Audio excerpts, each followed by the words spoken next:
अस्सलाम वालेकुम नाज़रीन, उम्मीद है आप सब खैरियत से और अल्लाह ताला के हिफ्ज़ व अमान में होंगे।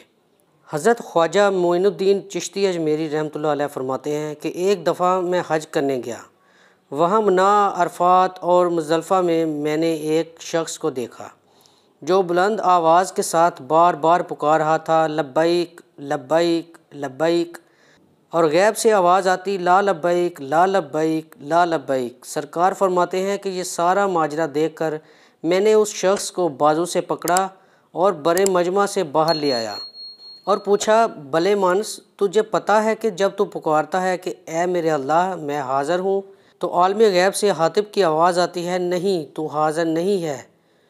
तो वो शख्स बोला, हाँ मोइनुद्दीन मैं जानता हूँ और ये सिलसिला पिछले 24 सालों से जारी है।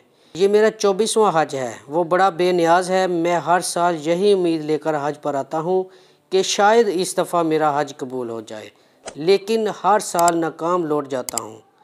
सरकार फरमाते हैं कि मैंने उसे कहा कि हर बार नाकामी और नामुरादी के बावजूद तू फिर क्यों चला आता है। तो उसकी आंखों में आंसू आ गए और वो रुंधी हुई आवाज़ में गिड़गिड़ाते हुए बोला, ए मोइनुद्दीन रहमतुल्लाह अलैह, तू बता मैं यहाँ ना आऊँ तो किधर जाऊँ। उसके सिवा मेरा कौन है? कौन मेरी बातें सुनने वाला है? कौन मेरे गुनाह माफ़ करने वाला है? कौन मेरी मदद करने वाला है? मैं किस दर पे जाकर गिड़गिड़ाऊँ? कौन मेरी दादरसी करेगा? कौन मेरा खाली दामन भरेगा? कौन मुझे बीमारी में शिफा देगा? कौन मेरे गुनाहों की पर्दादारी करेगा? मोइनुद्दीन रहमतुल्लाह अलैह, मुझे बता, अगर कोई दूसरा रब है तो बता, मैं उसके पास चला जाता हूँ।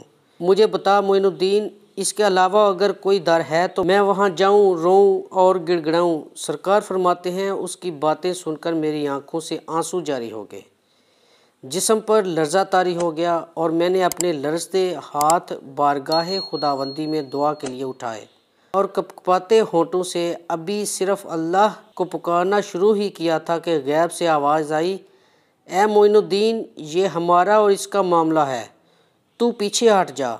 तुम नहीं जानते कि मुझे इसका इस तरह गिड़गिड़ा कर लब्बैक लब्बैक लब्बैक कहना कितना पसंद है।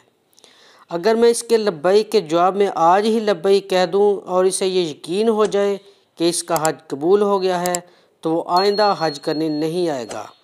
और ये समझता है कि इसका हज कबूल नहीं हो रहा, तो इसे बताओ कि पिछले 23 सालों से जितने भी लोगों के हज कबूल हुए हैं, वो सब इसकी लब्बैक लब्बैक लब्बैक की बदौलत ही कबूल हुए हैं। नाज़रीन, उम्मीद है आपको ये वीडियो पसंद आई होगी। अगर पसंद आई है तो लाइक और शेयर करें और चैनल को सब्सक्राइब करना ना भूलिएगा। जज़ाकल्लाह। अल्लाह हाफिज़।